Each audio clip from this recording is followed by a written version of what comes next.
Welcome back, fellow shop rats. Today we're actually back on the 88 Dodge pickup. Needing to get this truck on the road. I haven't driven it for quite a number of years now because the rear brakes went out, the wheel cylinder failed, and I just parked it because I had other vehicles to drive. But we need a truck for hauling firewood and doing things around the property here. We've been using the 2012 truck, which had been broken down for several months, and it became very evident to me we need the farm truck back. And plus just having a backup four-wheel drive where we live so that we can get out in bad weather is kind of important, especially when the main truck is down. I'm doing some cogitating and some thinking and some reworking in my mind of the direction I'm going to go with a lot of the vehicles around here, but this one needs to be back on the road. Becky would like to be using it for a lot of stuff around the homestead, and I've just been putting it off for a very, very long time. And it's a good truck. There's nothing really wrong with it. I just got partway through it and got distracted by other stuff. So today, we're going to tear apart the rear end on this thing, and not the rear end, but the rear brakes, and see what we got to do. And we may end up replacing the line all the way to the master cylinder. I don't know what we got to do, but there's definitely going to be stuff. All right, let's get into it. This is My Cars Shop. So the first thing I want to do is get this lined up on the bailiff here. Get that in position to pick it up. It's got to be, just in exactly the right position.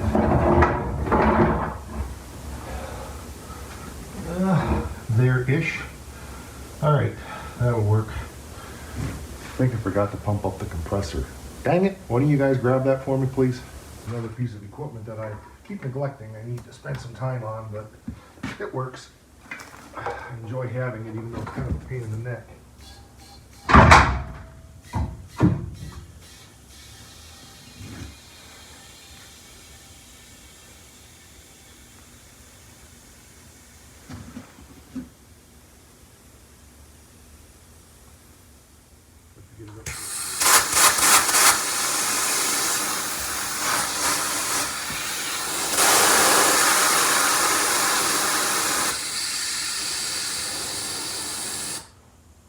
Okay, that's good.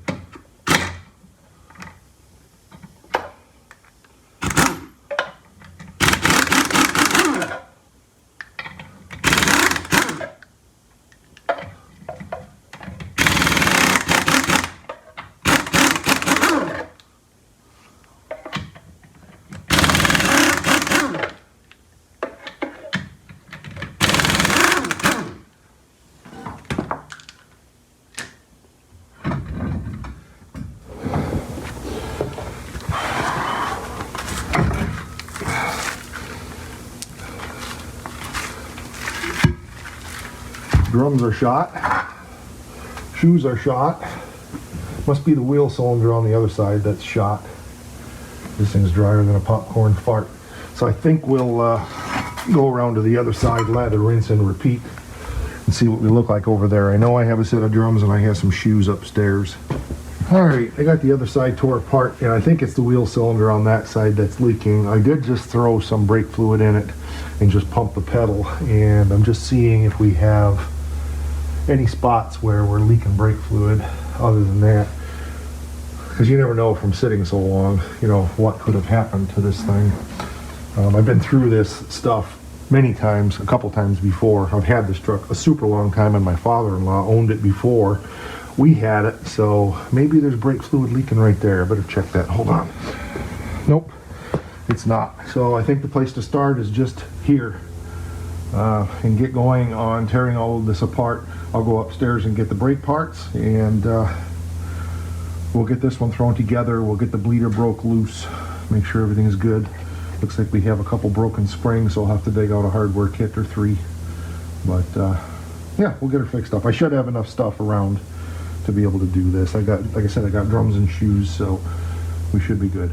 Just discovered that my microphone wasn't working, but you got audio, so we'll make do with it the best we can. If I have to, I'll rip the audio track out and put it in the studio and clean it up and boost it.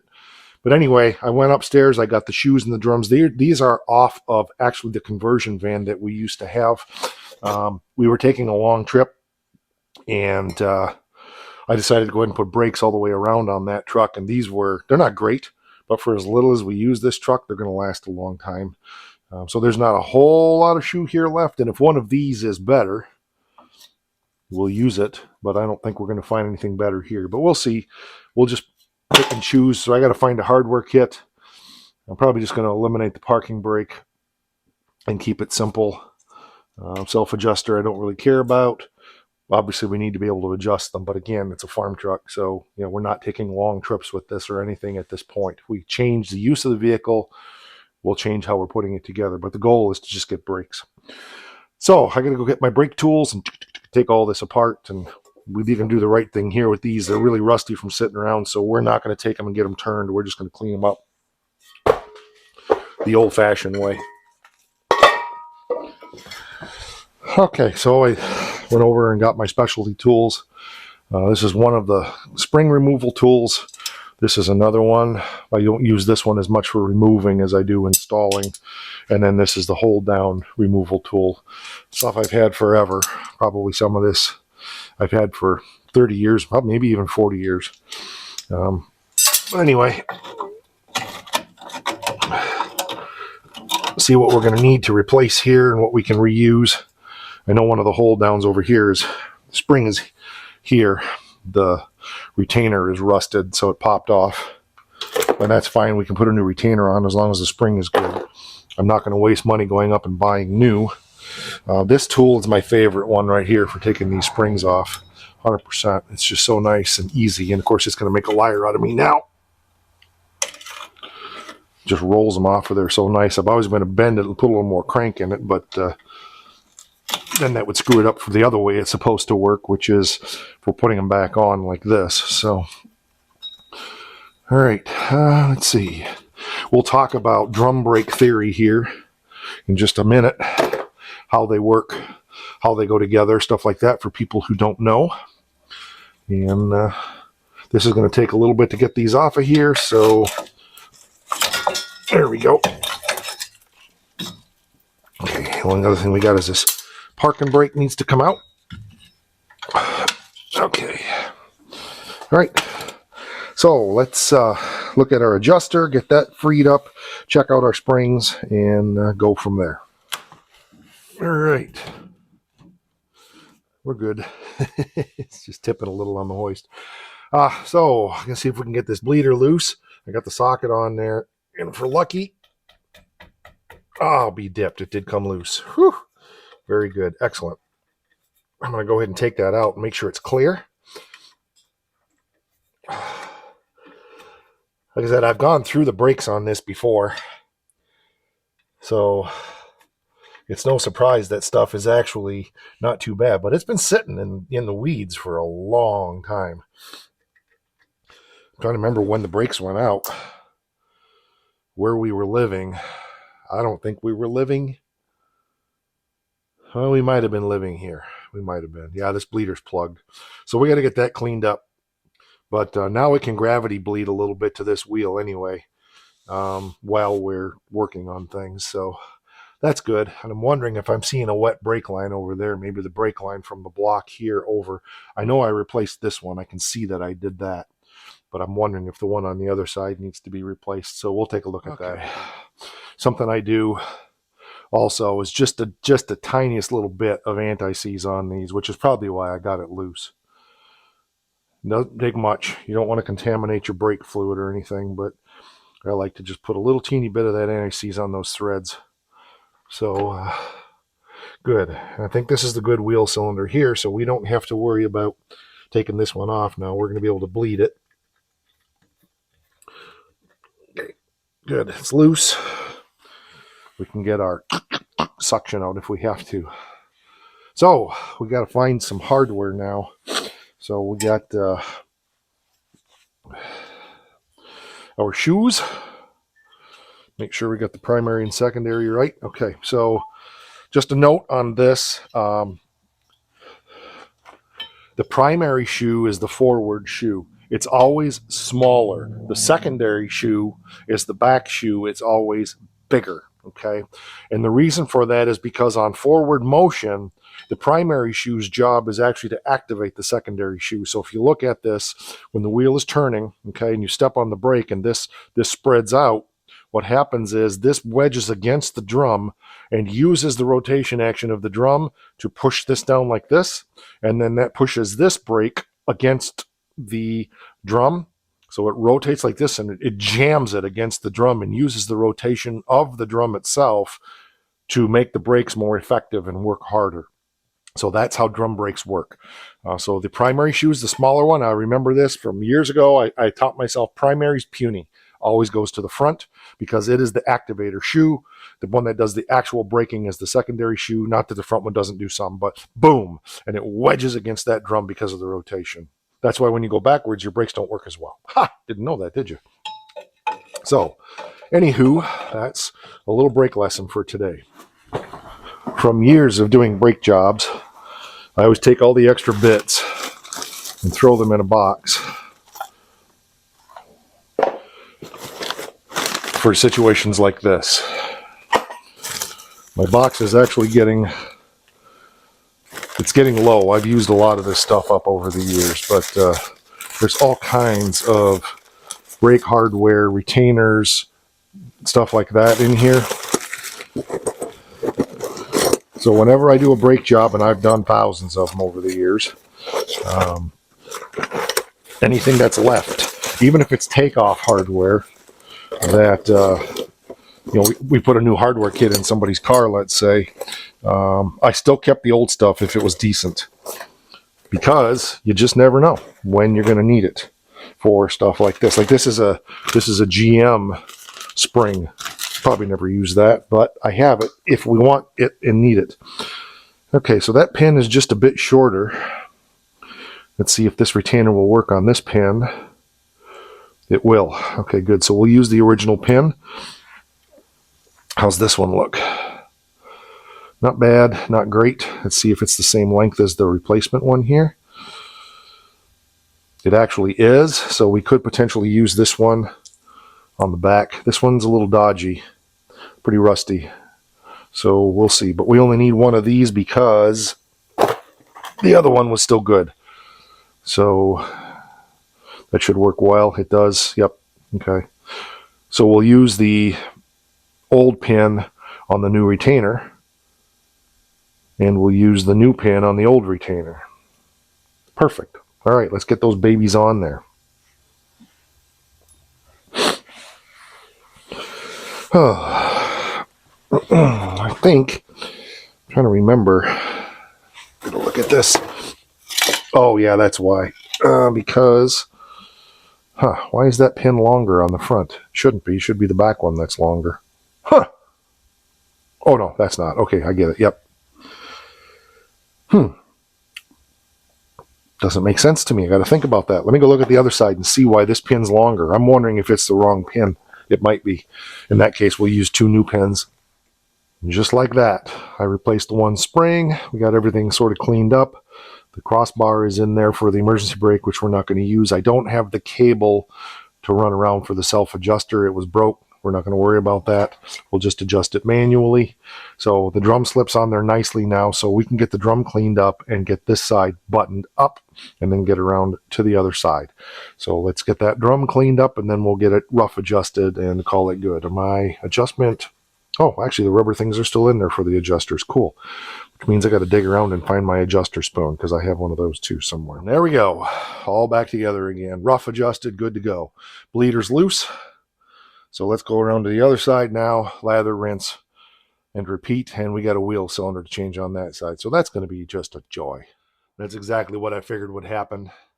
The line broke off. So we've got to go back in here and make ourselves a little piece of line. It's almost, if there was just a little bit more there, I could just put a new end on it. But I got to have room to flare it. So I'm going to go back and cut it in here. And we'll put a union in there or something. If hopefully I have a union. If I don't, I know I have a compression fitting, which you're not supposed to do at all. So one way or another, we'll make it work for now. But I got a feeling also that my master cylinder is bad, so that's kind of a pain in the butt. because I can't get any brake fluid back here, and it's been, I've even pumped it some. It's not coming out anywhere else. It's the reservoir staying full. I just think it's been dry for so long that it's just not working. I got my brake line. I do have a union, and the nuts, I wished I had the short ones, but those will work. So we got to go down there and the line off, peel back the coil, make ourselves room to flare, put the nut down on there, and then we can make our piece here that goes to the wheel cylinder and get that put on the car. So I'll take you through how to make a flare. If you've never seen that before, that might be highly educational. So here's all the necessary tools of the trade for making a double flare, which you have to have on a brake line. You can't use a single flare. It's not safe to use a single flare.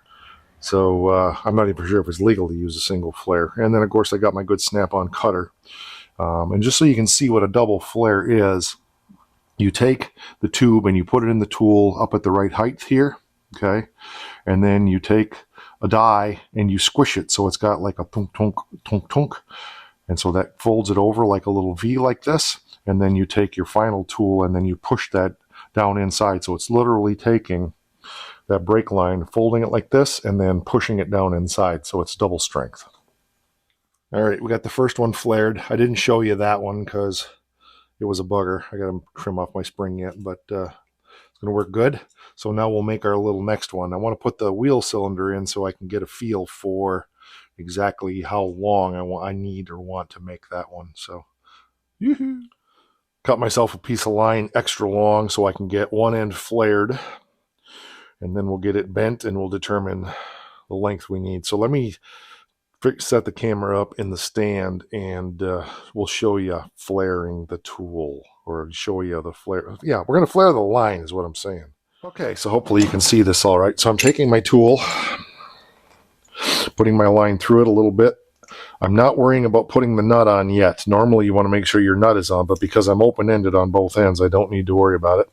And with this little sleeve, this little step needs to match how much line is sticking out. Pretty close. I'll show you that up close and personal in just a second. Get her tightened down. You really got to reef down on it. Okay.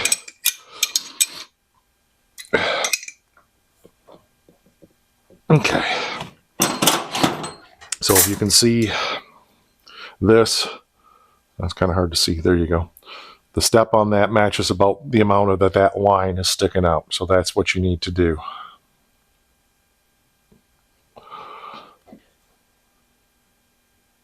Yeah, a little bit hard to focus there. Okay, yeah, you can kind of see it there. Okay. So then you take the tool, and you flip it, you poke it down in there. It's got a little thing. And then you take your squeezer, your little thingamabobber, and set it up so that it lines up down in that little dimple. There we go. Okay, so it looks like this.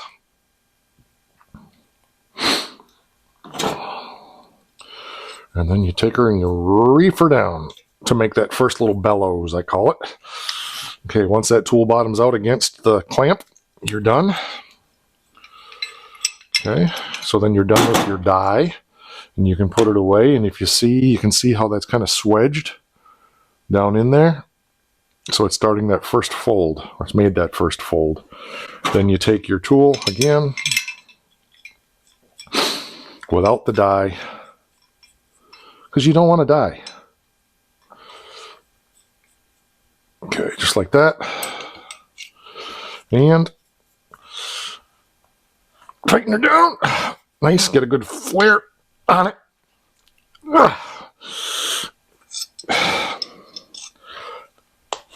Normally I would do this in a vise, but I'm trying to show you, so yeah, I think it's got a pretty good flare. I'm going to take that over to the vise and tighten it just a bit more.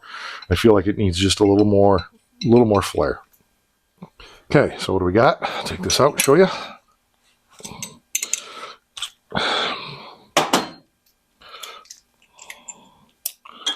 Nice flare, just like that. Okay, then we can put our flare nut on there.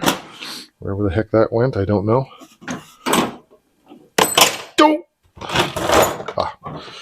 It's a good thing my little tool fell. And there's our flare nut. Okay, now we can lather, rinse, and repeat on the other end, but we don't know exactly how long we want that to be. So I'm going to bend this line into a 90, and then we'll see what we got to do.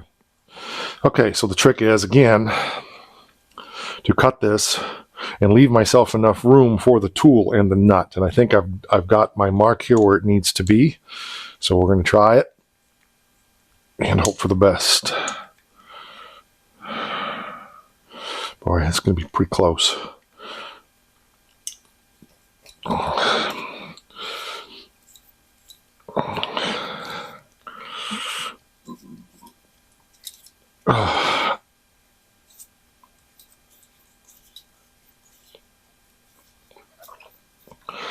There we go. Now, find out if we were smart. Yep, we left enough. Shoo! Always make sure your nut's on before you flare. Anybody that's ever flared can tell you why, because inevitably you'll make a beautiful flare and you'll have forgotten to put the dang nut on there. Ask me how I know.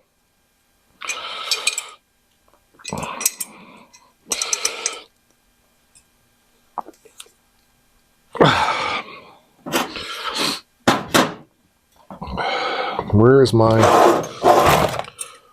die? There it is. Right where it belongs to be. Okay, so my end of my thing has got a little burr in it because it's cold. There we go.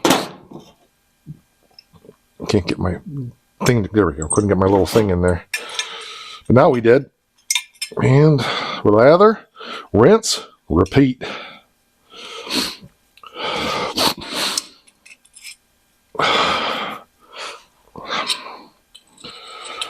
Again, you tighten that down until the die hits the clamp. Okay, that's good. Good.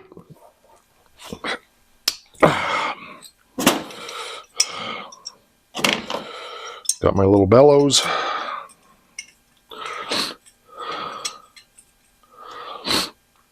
Now we'll do our little... All right, I'm going to take it to the vise to do this. I'll be right back. And there you go. Just like that, only not so crowded. And there we go. Got our new wheel cylinder in. And back here, we got our connection done. Now, some people are going to flame me and say, why didn't you put a new line in all the way from over there on the block? Because I didn't need one. Simple as that. Okay, show car, I would have replaced the whole line. For this, it's a farm truck, right? As long as it's safe and it's done, I just want to go have fun. Get it out of here. Move on. So good to go. Done this a million times in the past. It's a perfectly acceptable way to do it. Maybe not as cosmetically appealing as some people would like, but I don't care what it looks like. I just want it to be safe. And this is a legal repair with double flare fittings and a union. There we go. All back together again. I actually used the shoes that were on there. They were in better shape than the ones I had to replace. So we've got probably 30,000 miles of brakes. Probably not quite that much. 15,000 miles of brakes, and we'll probably only put 2,000 miles a year on this truck. So it's going to be great. We'll just use it to run around the farm here, run to town once in a while, pick up lumber, run to the farm to pick up firewood. So like I said, it's not going to see a huge number of miles a year. So this is perfectly fine for what we're doing with this truck. So the next thing will be, now can we get them to bleed? But I got to clean up the drum, get it on there, get the brake adjusted close, and go from there. So I'm going to go do that real quick, and we'll be right back.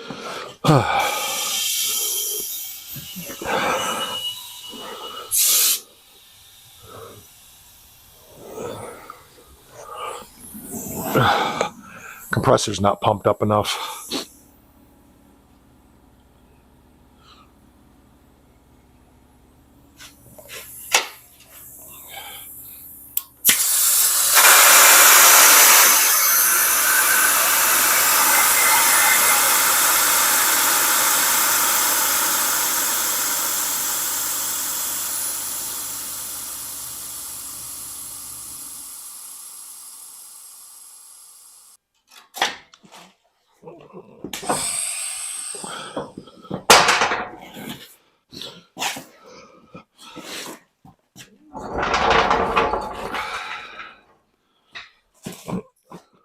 Well, there we are. So as far as we can go on that today, 99% sure the master cylinder shot, which doesn't surprise me. I'll take the one off the 86. He'll never know. Just kidding. So I got to pick up a master cylinder for that, and we'll come back and tackle that another day. I'm hoping we can get by with putting the master on without having to bleed the front brakes, just bleed the back ones and move on. The bleeders are good on the back. Pedal height on drum brake vehicles like this with the front discs and rear drums, the pedal height for the brakes is always determined by the adjustment on the rear brakes. So just a little tidbit of information about disc drum combinations, etc., etc. So that's good job done. Actually, it's a job I've been putting off for years and years. So the brakes are ready to go. The hydraulics hopefully are ready to go. Hopefully there's no other lines, holes anywhere. But until we have a master cylinder, it's putting something out. And I've looked, there is no brake fluid on the floor here or outside at all. The master cylinder reservoir is full. So the issue is it's not putting out fluid. Now, maybe bleeding it might do something, but the reality is it's been sitting, like I said, for probably 10 years. It's hard to believe it's been that long. But so I just want to throw a master on it and move on. I'm sure that it's just dried out from not having brake fluid in it for all of this time. So I appreciate you joining me here in the shop. I've got a mess to clean up, but it won't be right now because I've got stuff I have to get done and I'm way behind for the day. But I am going to pick up the tools and throw them in the container because I just see them there on the floor and I go, that's 2 minutes to throw them in that container and then I can take care of those tomorrow. All right, that'll do it for this one. We will catch you on the next one. Thanks for spending the day here at My Car's Shop. Rah!